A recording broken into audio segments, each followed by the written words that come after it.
عید میلاد النبی صلی اللہ تعالیٰ علیہ وسلم کے خوبصورت ایام ہیں۔ پوری دنیا میں اور دنیا کے ہر کونے میں نبی پاک علیہ السلام کے میلاد شریف کی دھوم مچی ہوئی ہے۔ ہر جگہ حضور کے فضائل، خصائل، شمائل بیان ہو رہے ہیں۔ نبی پاک کی نعتوں سے پورا زمانہ گونج رہا ہے۔ حضور کی سیرت مبارکہ کے فیوز و برکات سے اہل اسلام اپنے دلوں کو منور فرما رہے ہیں۔ اس کے ساتھ ساتھ حضور علیہ السلام جو روشن، خوبصورت، چمکدار تعلیمات لے کے دنیا میں تشریف لائے، وقت جیسے جیسے گزر رہا ہے لوگ محسوس کر رہے ہیں کہ نجات اگر ہے تو اسی رستے میں ہے جو مدینے والے رسول نے عطا فرمایا ہے صلی اللہ تعالیٰ علیہ وسلم۔ چونکہ اللہ تبارک و تعالیٰ نے خود نبی پاک کے ذکر مقدس کو بلند فرمایا ہے، اس لیے بہت سارے ذرائع، بہت سارے اسباب بن گئے۔ پہلے محافل، مجالس، میلاد کے اجتماعات کا انعقاد ہوتا تھا، جلوس ہوتے تھے۔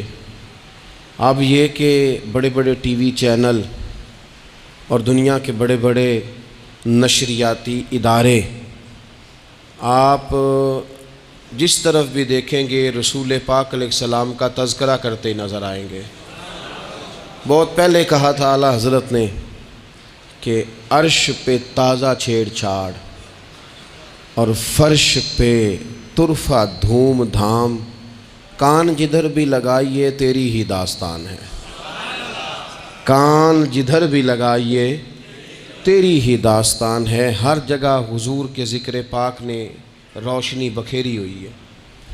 اللہ تعالیٰ نے جہاں نبی پاک علیہ السلام کو بڑی عظمتوں، شانوں، رفتوں اور بلندیوں سے نوازا، وہاں یہ بھی فرمایا کہ وما ارسلناک الا رحمۃ للعالمین، ہم نے اپنے محبوب علیہ السلام کو تمام جہانوں کے لیے رحمت بنا کر بھیجا ہے۔ نبی پاک صلی اللہ تعالیٰ علیہ وسلم کا وجود سراپا رحمت ہے۔ حضور کا بولنا بھی رحمت ہے، خاموش رہنا بھی رحمت ہے۔ نبی پاک علیہ السلام کا کسی کو کچھ عطا کرنا بھی رحمت ہے، اور کسی کو صبر کی تلقین کرنا یہ بھی رحمت ہے۔ حضور کسی کو خوش ہو کے دیکھ لیں تو یہ بھی کرم کی بات ہے، اور محبوب کریم علیہ السلام کبھی ناراض ہو جائیں تو اس کے بعد بھی جب حضور راضی ہوتے ہیں تو رحمت کی برکھا ہی برسا کرتی ہے۔ اور حضور علیہ السلام نے فرمایا ہے، میں نے اللہ کی بارگاہ میں یہ دعا کی ہے کہ مالک اگر میں کسی کو جھڑک دوں نا، کسی مسلمان مومن کو، تو مالک اسے بھی اتنا ثواب دینا جتنا تو فرض نماز کا ثواب عطا فرماتا ہے۔ تو وجود سارے کا سارا حضور کا رحمت کاملہ ہے۔ نبی پاک کا مسجد نبوی شریف میں بیٹھ کر پیغام دین دینا بھی رحمت ہے، اور حضور اگر اسلحہ پہن کر بدر کے میدان میں آ جائیں، اللہ کے دین کو نافذ کرنے کے لیے دست مبارک میں تلوار اٹھا لیں تو یہ بھی کائنات کے لیے رحمت ہے، یہ بھی فضل ہے۔ کیوں؟ اس لیے کہ اگر جڑی بوٹیاں کاٹی نہ جائیں تو اصل فصل کا نقصان کر جاتی ہیں۔ اس لیے ضروری ہوتا ہے کہ ایسی چیزوں کو تلف کر دیا جائے جو انسانیت کے لیے نقصان کا باعث۔ اللہ تعالیٰ نے نبی پاک علیہ السلام کے وجود کو سراپا رحمت بنایا۔ بدقسمتی یہ ہوئی کہ دور جب بدلا نا اور لوگ اپنی ضروریات زندگی کمانے کے لیے میدان میں آئے، تو وہ اس طرح کی کچھ دوڑ میں ہم سب لوگ شامل ہو گئے کہ ایک مخصوص سی مادہ پرستی، ایک مخصوص سا مزاج، دولت کی اینک سے ہر چیز کو دیکھنے کا، تو ڈھیر سارا کچھ شخص اچھا ہے، اس میں بہت بڑی تعداد میں بھلائیاں پائی جاتی ہیں، اتنی زیادہ بھلائیاں کسی میں پائی جاتی ہیں، اتنا پیارا آدمی ہے، اتنا شستہ اس کا مزاج ہے، لیکن ہم جب کسی سے ملتے ہیں تو ہم یہ دیکھتے ہیں کہ اس کی ساری اچھائیاں اپنی جگہ پر پتہ چلے نا کہ وہ ہمیں کیا دے سکتا ہے، ہمارے کس کام آ سکتا ہے، ہمارے لیے کتنا نفع بخش ہو سکتا ہے، ہمارے لیے کتنا سود مند. یعنی وہ مزاجوں میں جو خاص نرمی ہونی چاہیے تھی، اور جو حضور نے فرمایا کہ تم میں سے بہتر وہ ہے جو لوگوں کے لیے نفع مند ہے، وہ والا مزاج نہیں بلکہ کچھ لینے کا. تو حضور علیہ الصلاۃ والسلام کو اللہ تعالیٰ نے رحمت بنا کر بھیجا. اس رحمت کاملہ ہی کی وجہ تھی کہ حضور نہ ظاہری طور پر بھی لوگوں کے جو روزمرہ کے معاملات تھے اس میں بھی بڑی خیر خواہی کے جذبات رکھتے تھے. نبی پاک علیہ الصلاۃ والسلام عام لوگوں کے بیچ اٹھتے بیٹھتے، ان کے ساتھ کھاتے پیتے. سرور کائنات کا طریقہ یہ ہوتا کہ اگر غلاموں میں سے کوئی بیمار ہو جاتا تو تیمارداری کرنے تشریف لے جاتے، صبر کی نصیحت کرتے. اللہ کے حبیب علیہ الصلاۃ والسلام اس کے لیے مناسب دوا بھی تجویز کرتے، دعا بھی فرماتے. حضور نے فرمایا اگر تم میں سے کسی شخص کہ ہاں کوئی خوشی کا موقع ہو تو وہ مختار ہے، دعوت دے نہ دے، لیکن اگر کسی کا انتقال ہو جائے تو مجھے خبر ضرور دینا، میں جنازے پڑھنا چاہتا ہوں. ایک مقام ایسا بھی آیا کہ جہاں میرے نبی پاک علیہ الصلاۃ والسلام نے فرمایا اگر میرا کوئی امتی دنیا سے چلا جائے اور ترکہ چھوڑ کے جائے، جائیداد چھوڑ کے جائے، مال و اسباب چھوڑ کے جائے تو وہ اس کی اولاد میں بانٹ دینا، لیکن اگر اس کے ذمے قرضہ ہو تو میرے پاس آ جانا، میں اس کا قرض ادا کر دوں گا. نبی پاک صلی اللہ تعالیٰ علیہ وسلم نے اپنی رحمت کے ساتھ امت کو جو حصہ عطا فرمایا، اور جس طرح سے حضور سید عالم صلی اللہ تعالیٰ علیہ وسلم نے ہمیں یہ اسباق پڑھائے، اس طرح ہونا نہیں چاہیے تھا. جو ترتیب آج دنیا میں لگ گئی ہے اور جس انداز میں مسلمان اپنے صبح و شام گزار رہا ہے، آپ یقین کریں کہ کبھی کبھی یوں محسوس ہوتا ہے کہ جیسے خالص رشتوں کا ہونا اور اخلاص کا موجود ہونا اور للہیت کا نصیب ہونا یہ شاید کوئی بے موسمہ سا پھل ہو گیا ہے. شاید یہ کہ اب ڈھونڈنے سے، تلاش کرنے سے بھی ایسی چیزیں میسر نہیں آئیں گی کہ لوگ اللہ تعالیٰ کی رضا کو پیش نظر رکھیں. اور پھر اب تو اس طرح کا ماحول ہو گیا ہے کہ چونکہ زیادہ لوگ جھوٹ بولتے ہیں اللہ ماشاء اللہ، تو بیچ میں سچ بولنے والا عجیب لگتا ہے. چونکہ زیادہ دکانداری ہوتی ہے تو کوئی اخلاص کا مظاہرہ کرتا ہے تو وہ عجیب لگتا ہے. چونکہ زیادہ اللہ معاف فرمائے کہ دھوکہ دہی کا بازار گرم ہے تو اب یوں محسوس ہوتا ہے کہ جیسے کوئی بندہ کہہ رہا ہے میں صحیح سے چلوں گا تو لوگ سمجھتے ہیں شاید کوئی اداکاری کر رہا. حضور علیہ الصلاۃ والسلام نے جو لوگوں کے حق میں اپنی طبیعت میں نرمی پیدا کی، آپ یقین کریں بڑے سارے لوگوں سے ملنے کو جی چاہتا ہے لوگوں کا، ان کے پاس جانے کو، بیٹھنے کو، من کی باتیں کرنے کو. بہت سارے لوگ ایسے ہوتے ہیں جن کے بارے میں ہماری خواہش ہوتی ہے کہ بندہ بڑا اچھا ہے، لیکن اس کے پاس اگر چل کے جائیں گے تو ہمارے سٹیٹس کا کیا بنے گا؟ اگر ہم جا کے اس کی مجلس میں بیٹھ گئے تو وہ جہاں ہم خود میرے مجلس تھے اس کا کیا بنے گا؟ اگر ہم کسی شخص کی طرف بڑھ گئے، آگے بڑھ کے ہم نے 2 قدم آگے جا کے گرم جوشی سے اس کا استقبال کیا تو کوئی شخص یہ نہ سمجھ بیٹھے کہ یہ تو کوئی لو سٹینڈرڈ رکھتا ہے. ہم نے وہ اس طرح کے بیج بوئے ہیں انانیت کے کہ ڈھیر ساری تکلیف لوگوں کو ہماری وجہ سے ہوتی ہے. بہت سارے لوگ آزمائش کا شکار ہوتے ہیں. بعض لوگ آ جائیں، لوگ ڈھب سے کھانا نہیں کھا پاتے، لیکن وہ خاص رحمت اور وہ خاص نرمی جو نبی کریم نے ہمیں عطا فرمائی ہے، یار یہ کتنا، میں آپ کو ذاتی بات بتاتا ہوں، اپنے مخالف کو، گالی دینے والے کو، زندگی کے کسی کونے میں برا کہنے والے کو معاف کرنا بڑا مشکل کام ہے. کسی شخص نے 30 سال پہلے بھی کبھی آپ کو کوئی سخت لفظ کہا ہو تو وہ بندہ سامنے آئے تو بات یاد آ جاتی ہے، یار اس نے یہ کہا تھا. باتیں کھٹکتی ہیں. کسی مقام پر کھڑے ہو کر کسی جگہ پر کسی بندے نے آپ کو تکلیف دی ہو، بندہ اس جگہ پہ آئے تو وہ چیز کھٹکتی ہے.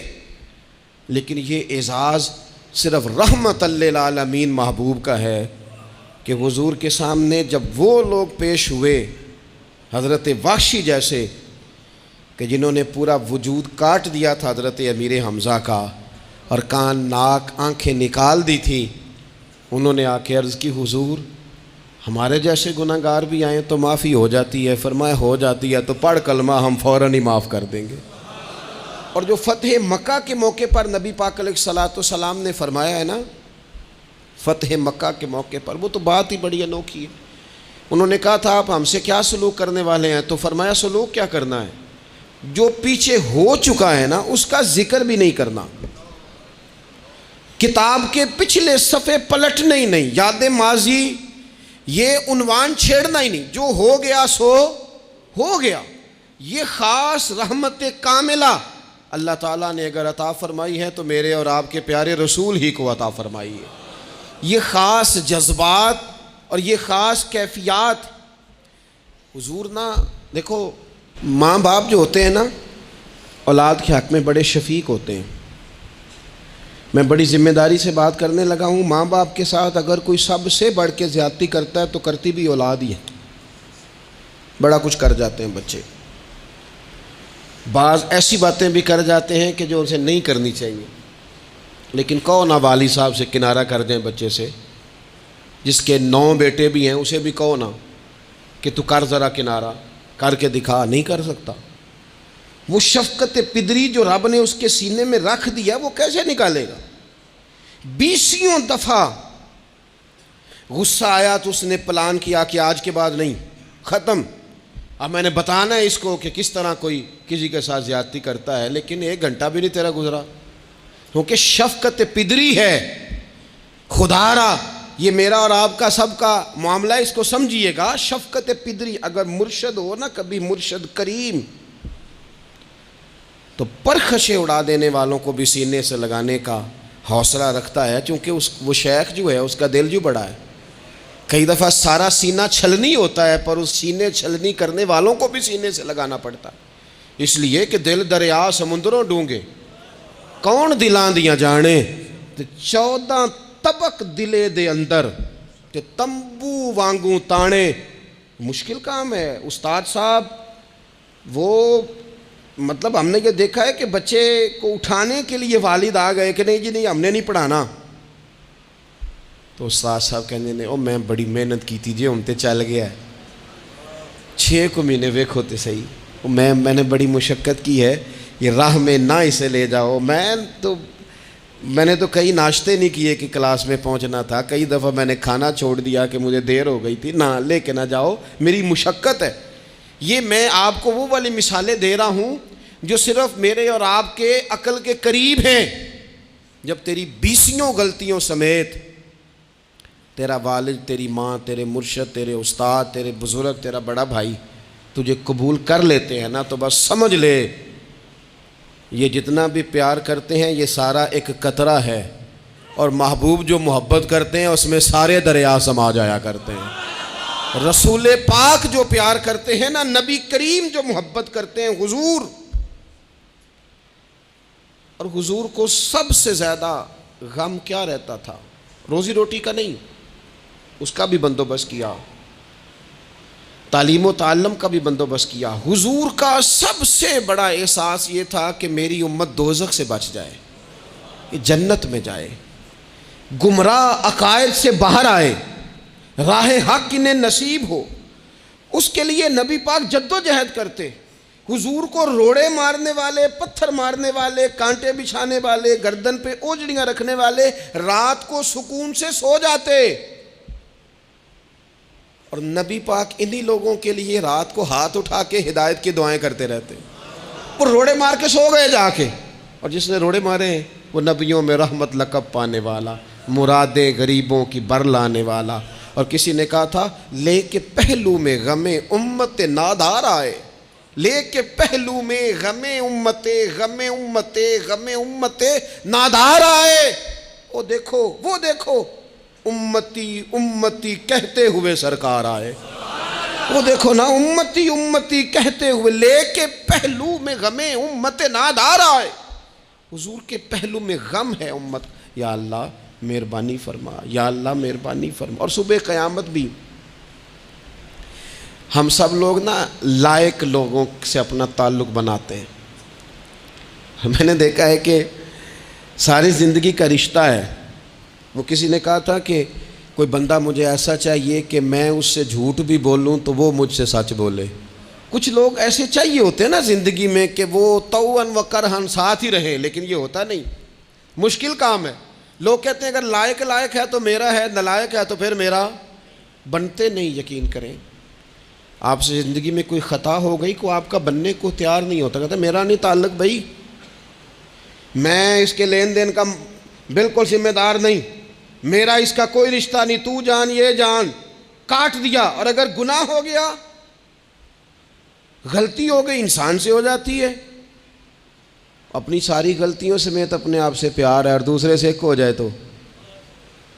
لیکن کچھ لوگ ایسے ہوتے ہیں، حضور غوث پاک کے مدرسے کے اساتذہ نے کہا تھا حضور سبق بانٹنے ہیں، پیریڈ لگانے ہیں، آپ کو کون سی کتاب دے دیں، فقہ، اصول، تفسیر، حدیث کیا پڑھائیں گے؟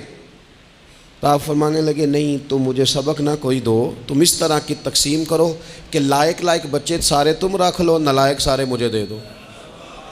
حضور علیہ السلام نے فرمایا قیامت کے دن جو بڑے بڑے گناہ گار ہوں گے نا، بڑے بڑے، وہ میری چادر کے نیچے چھپے ہوئے ہوں گے. چور حاکم سے چھپا کرتے ہیں یا اس کے سوا؟ تیرے دامن میں چھپے چور انوکھا تیرا. اور حضور ہمارے وکیل نہیں، حضور ہمارے شفیع ہیں. حضور ہماری وکالت نہیں کریں گے، حضور ہماری شفاعت کریں گے. وکیل وہ ہوتا ہے جو کٹہرے میں کھڑا ہو کے جج صاحب سے کہتا ہے اس نے کوئی جرم نہیں کیا، بلا وجہ الزام لگایا گیا ہے، اس نے کوئی خطا نہیں کی، یہ ذاتی اناد پال رہے ہیں، یہ بندہ ہی بڑا اچھا ہے، یہ تو تھا ہی نہیں موقع پہ، اس نے تو کیا ہی کچھ نہیں، وکالت کرتا ہے اسے معاف کر دو، یہ وکیل ہوتا ہے. اور شفیع وہ ہوتا ہے جو کہتا ہے اس نے سارا کچھ ہی کیا ہے پر میں جو آ گیا ہوں، سارے جرم اس نے کیے ہیں پر میں آ گیا ہوں نا، میرا آنا دیکھا جائے اور اسے معاف کر. تو نبی کریم علیہ السلام نے خاص، اور پھر کچھ ایسی چیزیں جو بالکل سادی تھیں، اس کا بھی نبی پاک صلی اللہ تعالیٰ علیہ وسلم نے لوگوں پر بوجھ نہیں ڈالا. حضرت سیدنا ابن مسعود رضی اللہ تعالیٰ عنہ فرماتے ہیں، مسلم شریف میں موجود ہے، کہتے ہیں حضور ہمیں کبھی کبھی واز سنایا کرتے تھے، ہر روز تقریر نہیں سناتے تھے. یا رسول اللہ صلی اللہ علیہ وسلم ہمارا دل کرتا ہے. فرمایا میں نہیں چاہتا کہ تم تکلیف میں آ جاؤ. حضور فرماتے ہیں میں لمبی نماز پڑھانا چاہتا ہوں، پیچھے سے کوئی بچہ رو پڑتا ہے، میں اللہ کی نماز مختصر کر دیتا ہوں. نبی پاک صلی اللہ تعالیٰ علیہ وآلہ وسلم کی عادت مبارکہ تھی. حضور سواری پہ چل رہے ہوتے تھے تو کوئی غلام ساتھ چلنا چاہتا تھا تو فرماتے تھے میرے ساتھ آ کے سواری پہ بیٹھ جا. یا رسول اللہ میں آپ کے ساتھ نہیں بیٹھ سکتا، میں تقاضا ادب ہے کہ میں آپ کے ساتھ نہ بیٹھوں. تو حضور فرماتے پھر واپس چلا جا، میری طبیعت گوارا نہیں کرتی کہ میں سواری پہ چلوں اور میرے ساتھ جو لوگ ہیں وہ پیدل سفر کریں.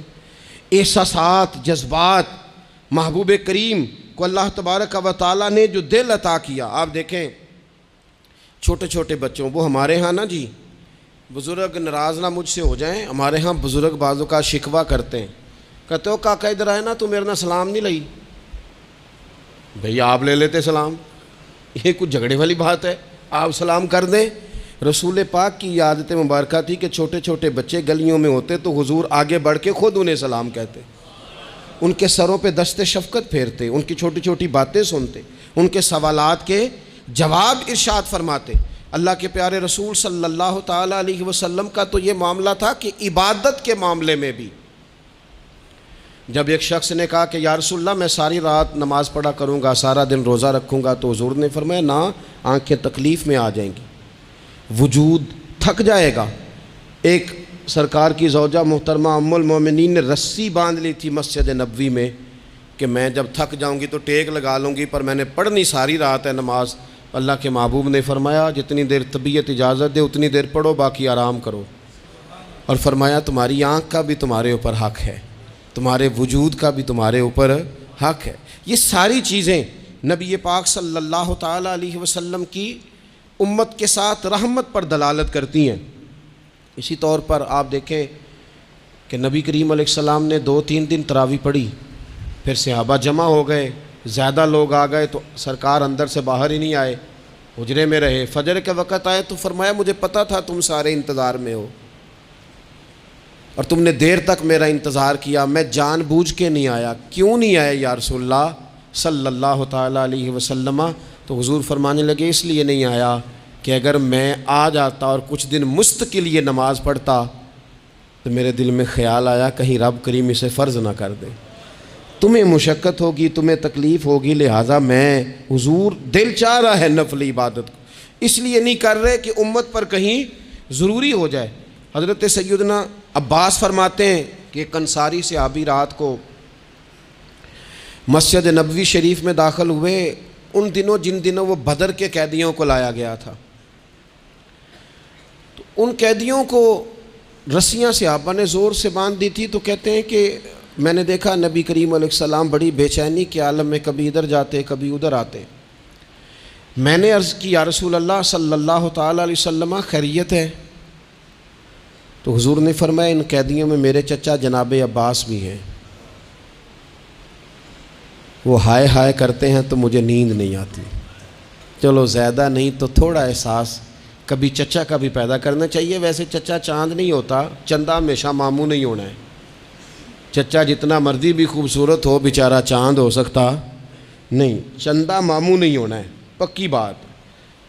تو کبھی چچا کا بھی احساس کرنا چاہیے۔ نبی کریم علیہ السلام نے فرمایا چچا ہائے ہائے کرتے ہیں تو مجھے نیند نہیں آتی۔ وہ انصاری صحابی فرماتے ہیں کہ میں دوڑا گیا اور میں نے جا کے معلومات کی کہ حضرت عباس رضی اللہ تعالیٰ عنہ کو کہاں باندھا گیا ہے۔ فرماتے ہیں میں جا کے حضرت عباس کی رسیاں ڈھیلی کر کے آیا تو وہ سکون میں آ گئے۔ تو آ کے حضور علیہ السلام کو میں نے دیکھا تو سرکار بھی زمین پر بیٹھ گئے، لیکن ابھی چہرے پر بے چینی باقی تھی۔ میں نے عرض کی حضور میں رسیاں ڈھیلی کر رہا ہوں جناب عباس کی، آپ آرام سے سو جائیں۔ تو یہاں تک نہیں یہ رحمت رکتی، یہ رحمت کسی مقام پر محدود نہیں ہوتی۔ میرے کریم کا کرم ہمیشہ برستا ہے تو بغیر رنگ و نسل ہر جگہ برستا ہے۔ حضور علیہ الصلوۃ والسلام نے فرمایا صرف عباس نہیں، جا سارے قیدیوں کی رسیاں ڈھیلی کر کے آ۔ سب کو یہ کون لوگ ہیں؟ یہ بدر میں پھول لے کے آئے تھے، یہ گجرے لے کے آئے تھے پھولوں کے، خوشبو کا تحفہ دینے آئے تھے، یہ تو تلواریں لے کے آئے تھے۔ لیکن یہ اعزاز ہے میرے نبی پاک کا کہ اللہ نے حضور کو رحمت للعالمین بنایا ہے۔ دلوں کے اندر اتنی گنجائش رسول پاک نے پیدا کی، فرمایا سب کہ رسیاں ڈھیلی کرو تاکہ میں آرام سے سو جاؤں۔ طبیعتوں کی سختی، مزاجوں کا تلخ پن، اپنی ذات کے خول میں بند ہو کے زندگی گزار دینے والے لوگ، اپنے آپ سے شروع ہو کر اپنے آپ پر ختم ہو جانے والا مزاج، جو میں سوچ رہا ہوں، جو میں دیکھ رہا ہوں، جو میری طبیعت فیصلہ کر رہی ہے، جس اینک سے میں معاشرے کو پڑھ رہا ہوں سارے معاشرے کو اسی طور پہ میں لے کے چلوں گا، یہ سوچیں درست نہیں۔ ہم نبی کریم علیہ السلام کے ماننے والے ہیں، ہمیں ان ساری باتوں کا خیال اور ادراک کرنا پڑے گا کہ جو ہمیں ہمارے رسول پاک نے سکھائی ہے۔ انسان پر بعض اوقات کچھ لوگ اس طرح کا بھی اس کے ساتھ رویہ اختیار کرتے ہیں کہ رد عمل کے طور پر کچھ کہنا پڑتا ہے۔ بعض لوگ سخت سست کہہ دیتے ہیں رد عمل کے طور پر، خود اس طرح کے نہیں ہوتے، لیکن تانگ آمد بجانگ آمد۔ تو ایک دفعہ جب بڑی سخت تکلیف دی کفار نے تو صحابہ نے عرض کی یا رسول اللہ ان کے لیے دعا کریں یہ تباہ ہو جائیں۔ تو محبوب نے خود ان لفظوں کے ساتھ جواب دیا، فرمایا اللہ نے مجھے لعنت ملامت والا نہیں بنا کے بھیجا، مجھے رحمت للعالمین بنا کے بھیجا۔ انہیں ہر وقت تانے دیتے رہنا، ہر وقت کھڑے رہنا، یہ دیکھیں نا میرے ملک کا ماحول کیا بنا ہوا ہے، رائے کا اختلاف ہی ہے نا، لیکن جو دھینگا مشتی روز ہوتی ہے اور جو دھما چوکڑی روز مچائی جاتی ہے، روز جو نئی سے نئی کہانی پنپتی ہے، ملک کے اندر کوئی شخص ایسا نہیں رہ گیا، کوئی ادارہ ایسا نہیں رہ گیا جس کے بارے میں ہمارے دل بالکل صاف ہوں۔ اس لیے کہ ہم نے مزاج اس طرح کا بنا لیا ہے، ہم نے اینک اس طرح کی لگا لی ہے، لہجے اس طرح کے بنا لیے۔ حضور سید عالم علیہ السلام نے ایک دن فرمایا تھا مجھے کسی صحابی کے بارے میں کوئی بات نہ پہنچانا، کسی کی غلطی آ کے ڈائریکٹ مجھے نہ بتانا، میرے سامنے کچھ بھی ایسا نہ کرنا۔ یا رسول اللہ کیوں؟ فرمایا میں چاہتا ہوں میرے دل میں سب کے لیے گنجائش ہے تو گنجائش ہی رہے، لوگوں کو خوش گمان رہنے ہی نہیں دیا جاتا۔ اچھی سوچیں پیدا کرنے کے موقع ہی نہیں دیے جاتے. وہی بدگمانیاں ہیں، وہی ماحول کے اندر شدت ہے، وہی انداز ہمارا اس طرح کا ہے، اور وہی کچھ ہم کر رہے ہیں، اور سارے ہیں کہ ایک ہی لاٹھی کے ساتھ ہانکے جا رہے ہیں. خدا را چیزوں کو دیکھیں اور غور کریں کہ ہم نبی پاک صاحب الاولاق سید عالم صلی اللہ تعالیٰ علیہ وسلم کے ماننے والے ہیں. پھر ایک اور بات، حضور کی رحمت چونکہ کامل ہے تو حضور علیہ السلام کا ایک طریقہ ہے. دنیا میں دو طرح سے لوگ اپنا آپ ثابت کرتے ہیں. ایک پورے ماحول میں لوگ اندھیرا کرنا چاہتے ہیں تاکہ میں صحیح طرح چمک جاؤں. وہ پھر بتاتے ہیں کہ اس وقت دنیا میں کوئی آدمی بھی میرے سوا ٹھیک نہیں ہے. کسی کا بھی تذکرہ ان کے سامنے کیا جائے تو ایک دو چار کمزوریاں اس کی وہ بتا دیتے ہیں، کیونکہ وہ فل اندھیرا کرنا چاہتے ہیں اور سمجھتے یہ ہیں کہ جب میں اندھیرا کروں گا تو پھر میں زیادہ چمک جاؤں گا.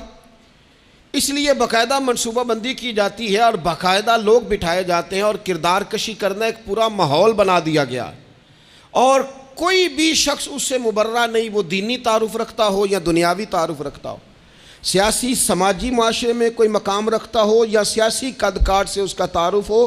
کردار کشی عام بنا دی گئی اور اس پر لوگ خوش ہوتے ہیں. میرے بھائیوں، نبی کریم نے بھی اپنا اثبات کیا ہے، لیکن رسول پاک کا طریقہ یہ نہیں ہے کہ کسی دوسرے کی نفی کر کے ہی اپنا اثبات ہوتا ہے. قرآن تو نبی پاک پہ نازل ہوا ہے نا، حضور قرآن لے کے آئے ہیں، پر اس قرآن میں تو حضرت موسیٰ کی تعریفیں بھی ہیں، حضرت عیسیٰ کے تذکرے بھی ہیں، جناب عیسیٰ کے معجزات بھی ہیں. اس میں تو حضرت نوح کا ذکر بھی ہے، اس میں تو حضرت آدم کا ذکر بھی ہے، اس میں تو حضرت یوسف علیہ السلام کے حسن و جمال اور کمال کے تذکرے، اس میں تو جناب لقمان حکیم کی حکمت اور دانائی کی بات ہے، اس میں تو حضرت خضر کا تذکرہ ہے. اس قرآن مجید کے اندر تو اولیاء اللہ کی شان ہے، اس میں تو ماں باپ کی فضیلت ہے، اس میں تو پڑوسیوں کی بات ہے.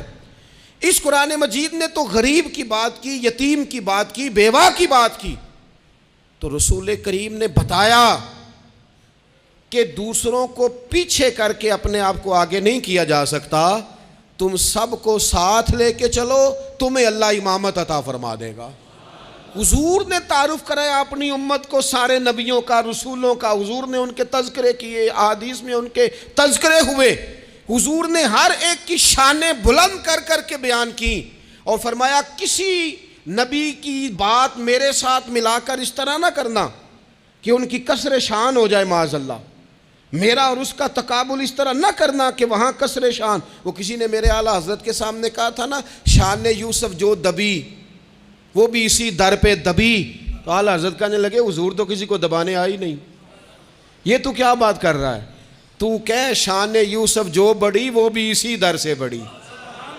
یہ کہہ کہ نبی پاک تو عزتیں دینے آئے، ہر ایک کی قسمت میں حضور نے عزت لکھی.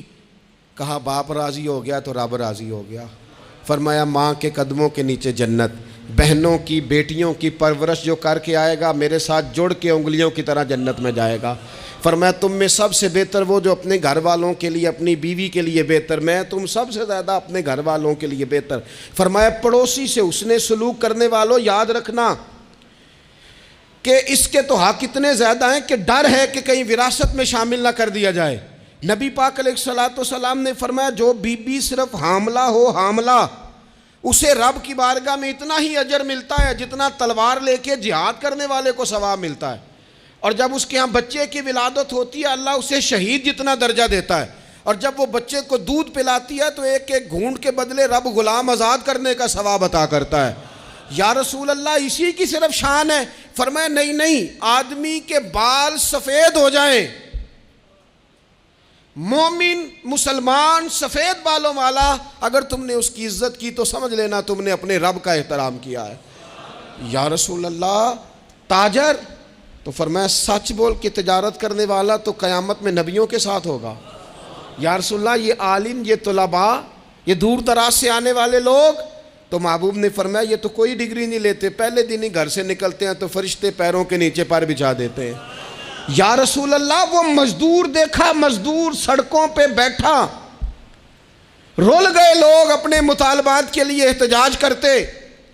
وہ کسان دیکھے دنیا سو رہی ہے اور ٹھنڈ میں جا کے فصلوں کو پانی دے رہے، وہ ہم نے مزدور دیکھے جن کے ہاتھوں پہ چھالے پڑ گئے، لوگوں کی انہوں نے بلڈنگیں کئی منزلہ بنا دی پر اپنے چھت سے پانی ٹپکتا روک نہ سکا۔ حضور یہ جو لوگ ہیں ان کی کیا شان ہے؟ تو حد کر دی میرے کریم نے، فرمایا محنت کر کے روزی کمانے والا تو اللہ کا دوست ہے، اس کو تو اللہ نے قرب دے دیا دوستی۔ تو نے ہر شخص کی قسمت میں یہ عزت لکھی اور آخری خطبے کی صورت میں بھی وصیت لکھی۔ حضور نے ہر شخص کو احترام دیا، ہر ایک کو اکرام دیا۔ لوگوں کو پیچھے دھکیل کے قد اونچا نہیں ہوتا، بلکہ شمع سے جتنی مرضی شمعیں جل جائیں اس کی اپنی روشنی میں کبھی کمی نہیں آیا کرتی، بلکہ حد ہو گئی۔ ایک دن نبی پاک علیہ السلام نے حضرت جبریل امین سے پوچھ لیا، فرمایا جبریل سب کو میری رحمت سے حصہ ملا ہے، آپ کو بھی کوئی ملا ہے؟ ملا تو بتاؤ نا۔ تو حضرت جبریل عرض کرنے لگے حضور بالکل ملا ہے۔ کہا کس طرح؟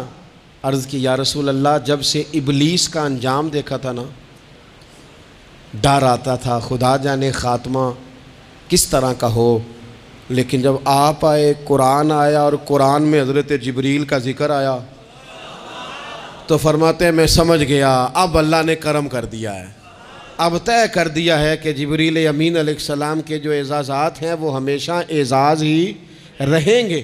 نبی پاک کی رحمت سے ہر شخص کو حصہ ملا، حتیٰ کہ کفار کو، مشرکین کو، منافقین کو۔ رسول پاک علیہ السلام ہر ایک کے لیے رحمت بن کے تشریف لائے، یہاں تک کہ جانور بھی حضور کے پاس آتے تھے تو اپنے دکھ سنا جاتے تھے، حضور تو ان کو بھی تھپکیاں دیتے، تسلیاں دیتے۔ حضرت انس بن مالک کہتے ہیں لوگوں مجھے وہ دن بھولتا ہی نہیں جس دن نبی پاک مکے سے ہجرت کر کے مدینے آئے تھے۔